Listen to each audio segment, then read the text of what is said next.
In this video, we will explain steam turbine feedwater pump operation. The purpose of this pump is to send treated feedwater from the deaerator to the boiler at the required pressure and flow, keeping boiler water level stable for continuous steam production. Before starting the pump, we do important pre-checks.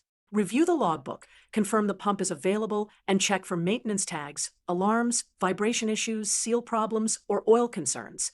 Then perform a full walk-around inspection and verify the area is clear and all guards are installed. Next, confirm the feedwater source is available with proper water level and temperature. The suction valve must be open, and the pump casing must be filled and vented to remove air. This prevents loss of prime or cavitation. Open the minimum flow recirculation path to protect the pump, and keep the discharge valve closed or only slightly open for startup. Before admitting steam, verify turbine lubrication. Check oil level, pressure, and temperature. Start the auxiliary oil pump if required. Open casing drains and steam line drains to remove condensate. Then slowly warm the steam line by cracking the warm-up valve until dry steam is seen. Do not rush this step. After the line is warm, reset trip devices and slowly open the trip and throttle valve to roll the turbine. Let the turbine turn slowly at first so it warms evenly.